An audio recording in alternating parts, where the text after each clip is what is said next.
Il faut qu'à un moment, on prenne vraiment les choses en main parce qu'on est abandonné. La politique de la ville a fait qu'il y a eu de Marseille. Marseille, c'est la Joliette. À partir de la Joliette, il y a tous les quartiers sud. Et après l'autre, c'est peut-être Cali ou Medellín ou Bogota. On ne sait plus parce que quand un responsable politique dit oh, de toute façon, je m'en fous, ils ne votent pas pour moi ou qu'ils se tuent entre eux. Donc, si vous, les politiques, ne bougerez pas, ben nous, on va bouger pour nos enfants et pour l'avenir des prochains, pour l'avenir des petits, l'avenir des autres.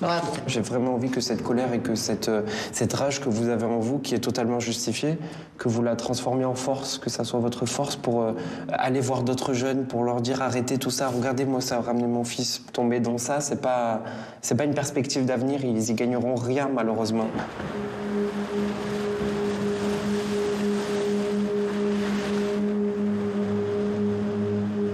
Chaque nouveau meurtre me ramène à toi. Il y a eu plus d'une centaine de victimes depuis ta mort.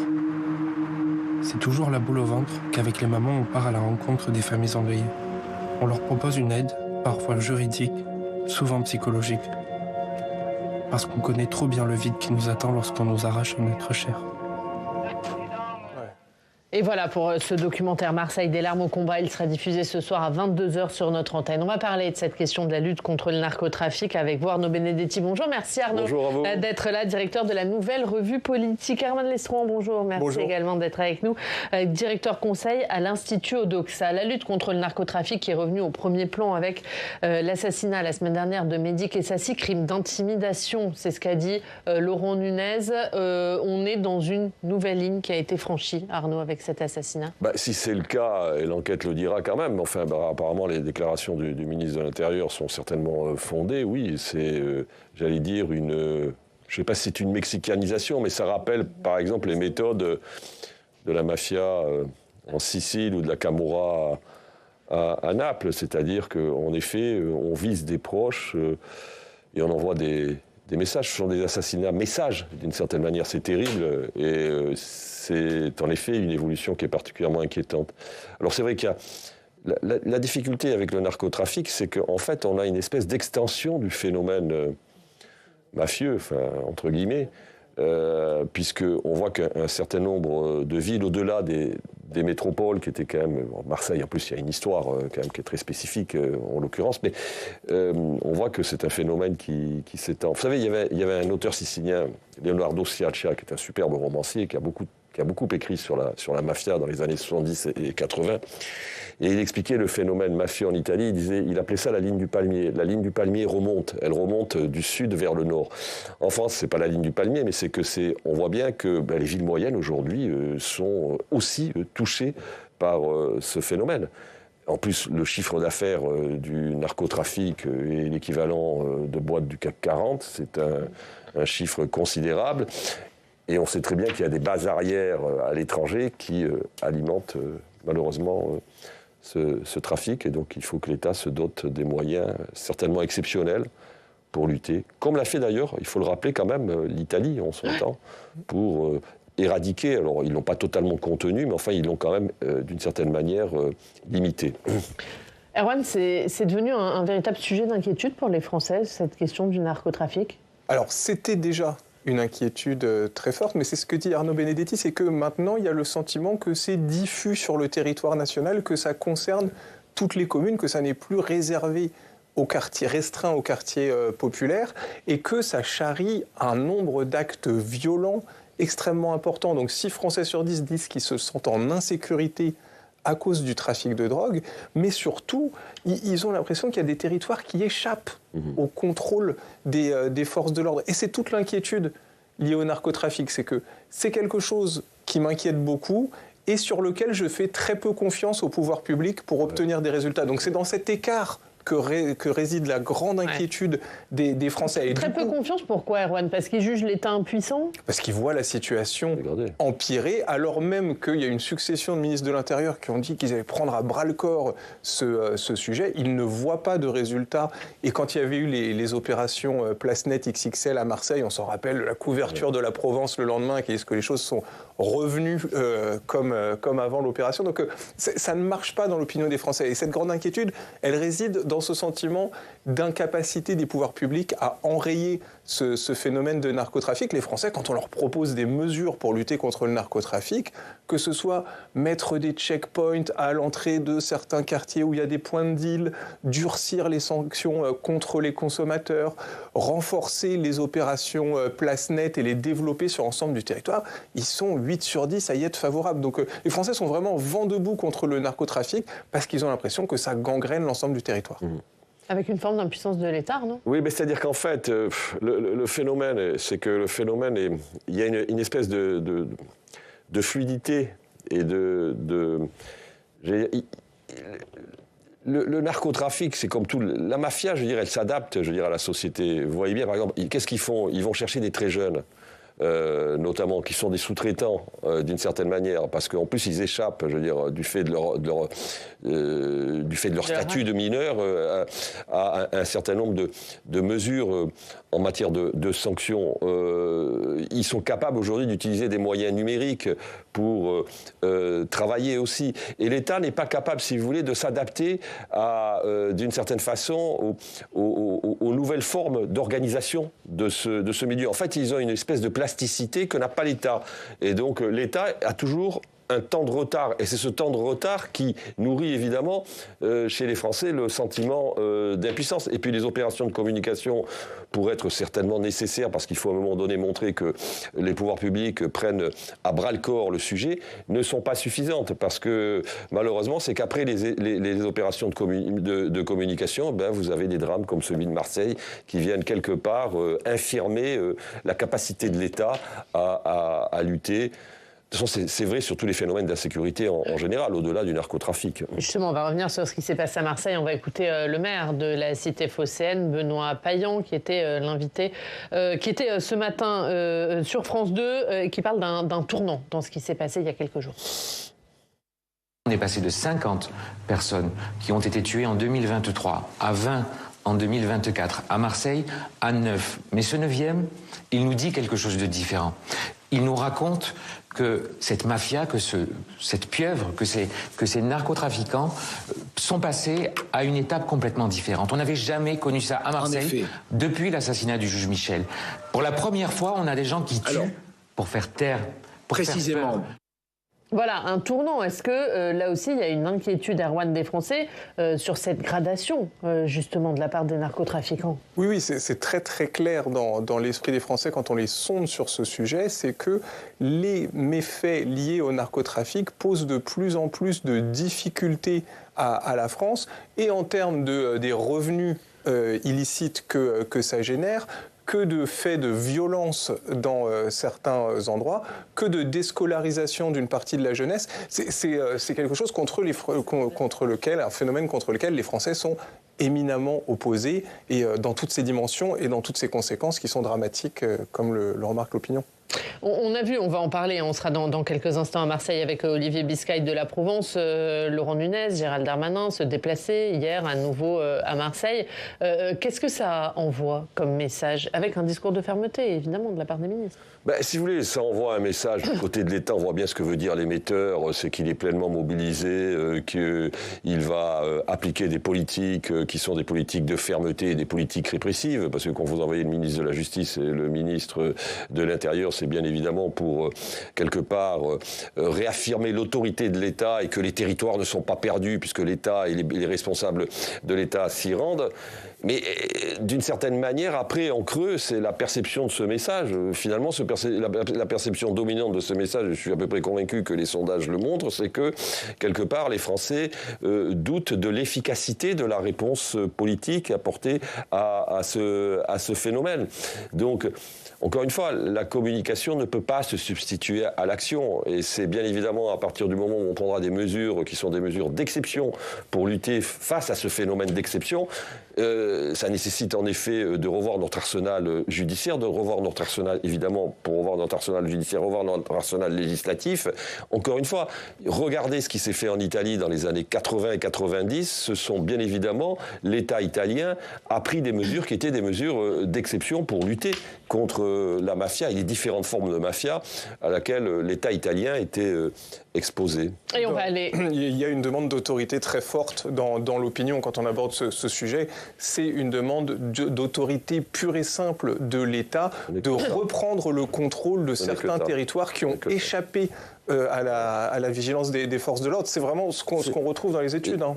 Juste un point, ce qui est extrêmement inquiétant, c'est qu'ils organisent une contre-société par rapport à l'État. C'est ça qui, si vous voulez, c'est un défi qui est un défi quasi existentiel en l'occurrence. Ils organisent des contre-sociétés.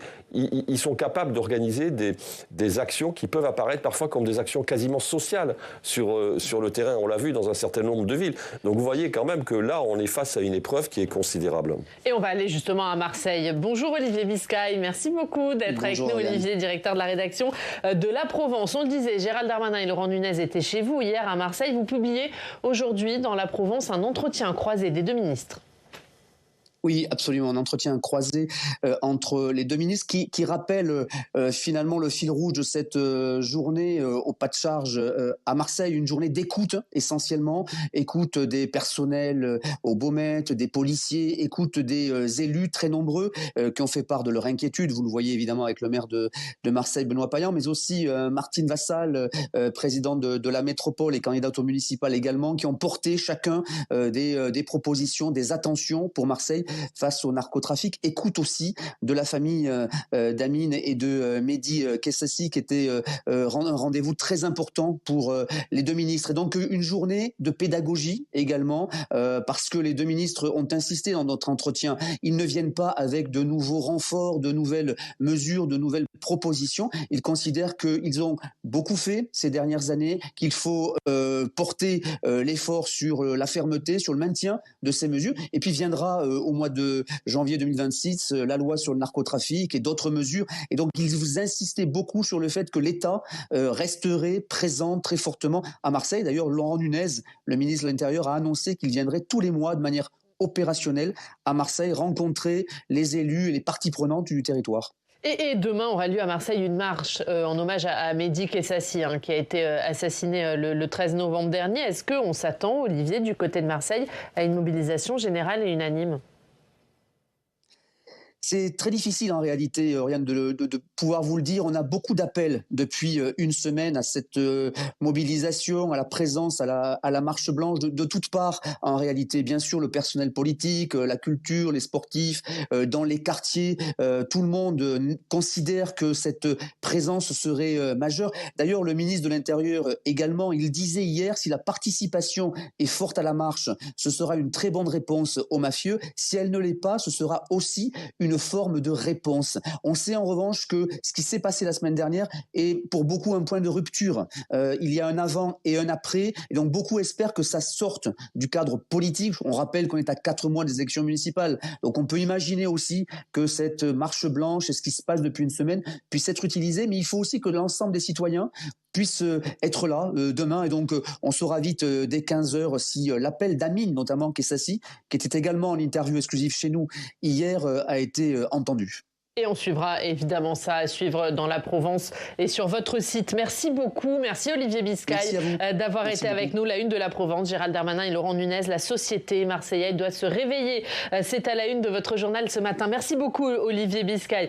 Et Maud Bréjon d'ailleurs qui a annoncé ce matin sur TF1 qu'elle serait présente elle aussi à cette marche à Marseille pour montrer le soutien du gouvernement et notamment à la famille de Mehdi et d'Amine Kessassi.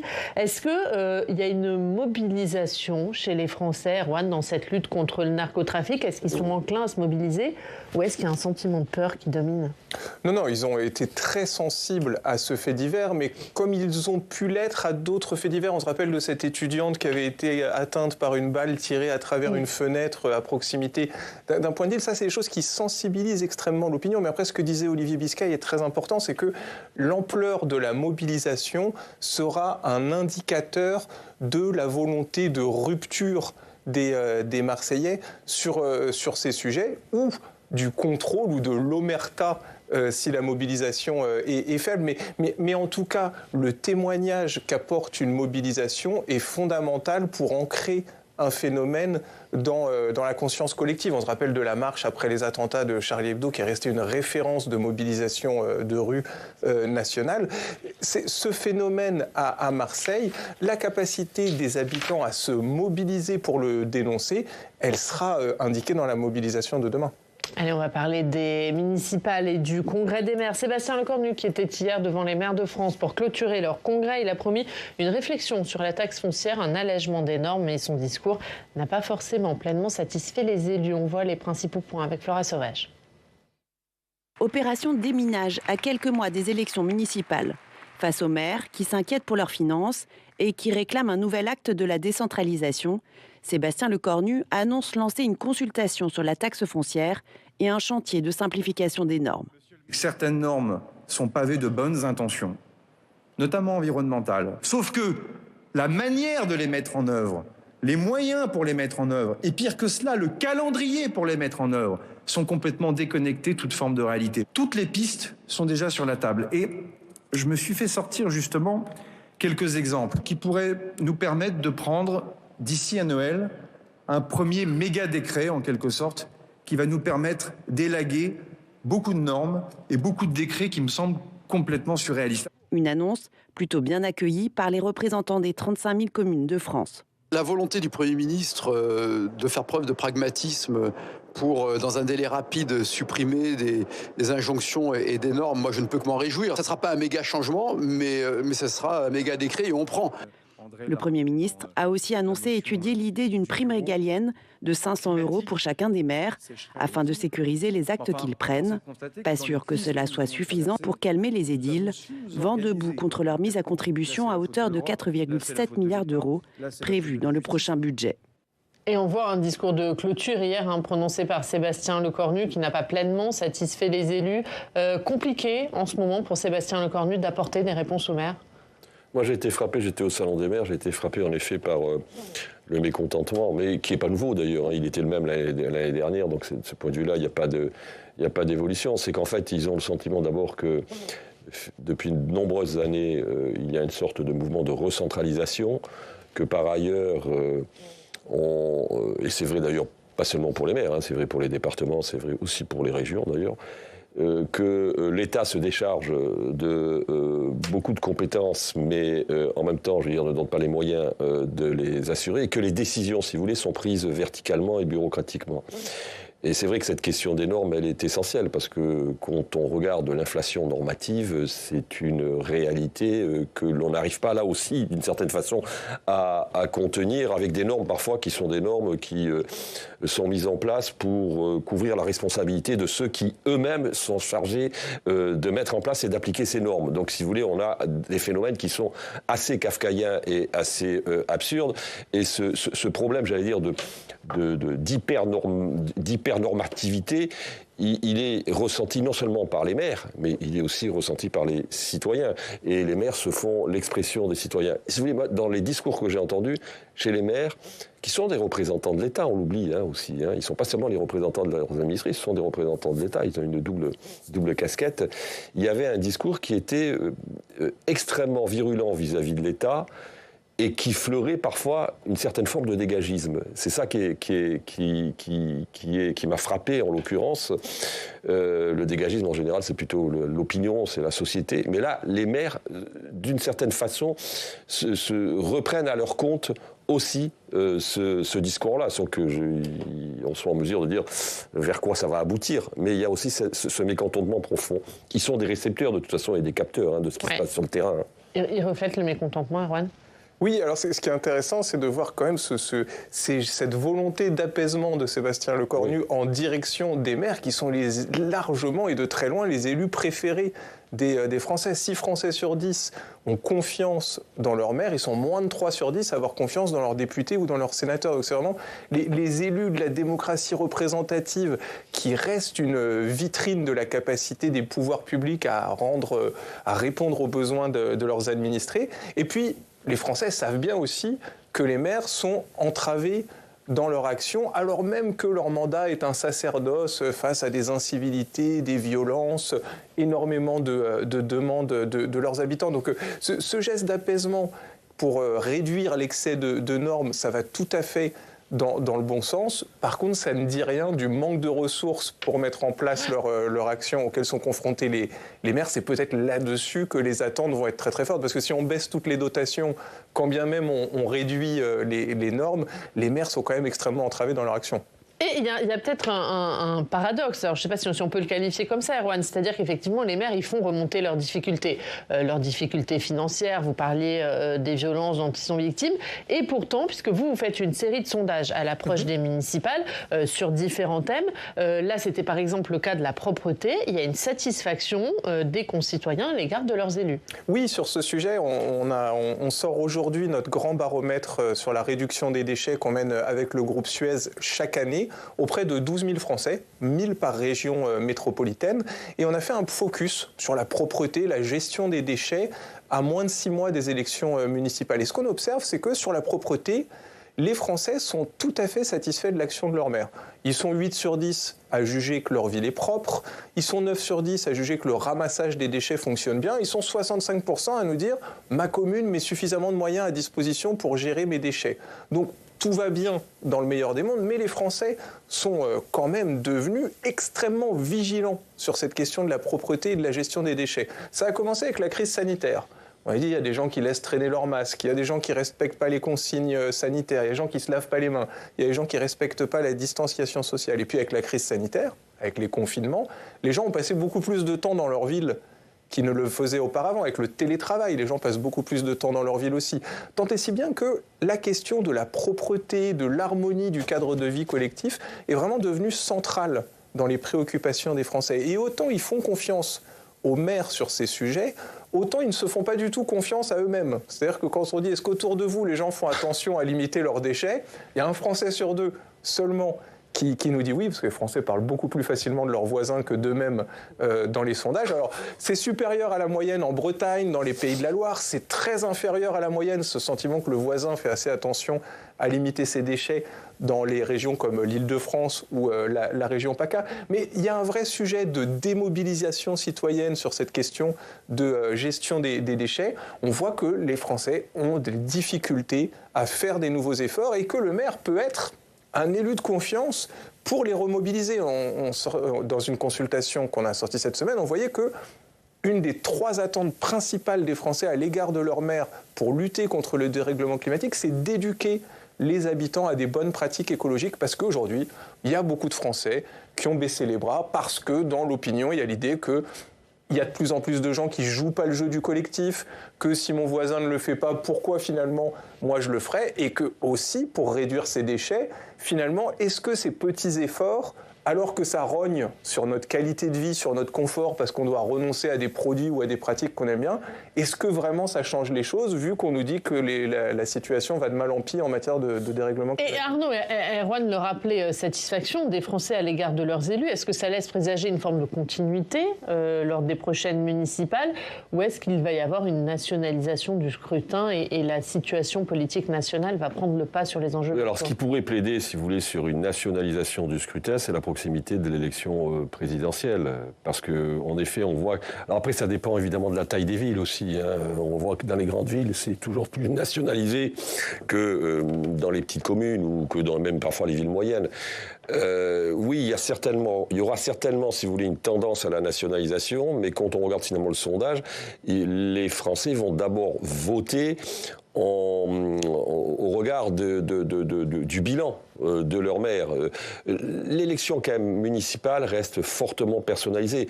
Et c'est pour ça d'ailleurs que d'une certaine façon, les anciennes formations politiques, parce qu'elles disposent de figures politiques qui sont très souvent très implantées dans leur territoire, capitalisent sur cette élection alors qu'elles ont beaucoup plus de mal à capitaliser au niveau national. Si aujourd'hui le Parti socialiste et LR disposent d'un très grand nombre d'élus dans les municipalités, c'est bien en raison de la personnalité, bien plus que de l'étiquette de leur maire.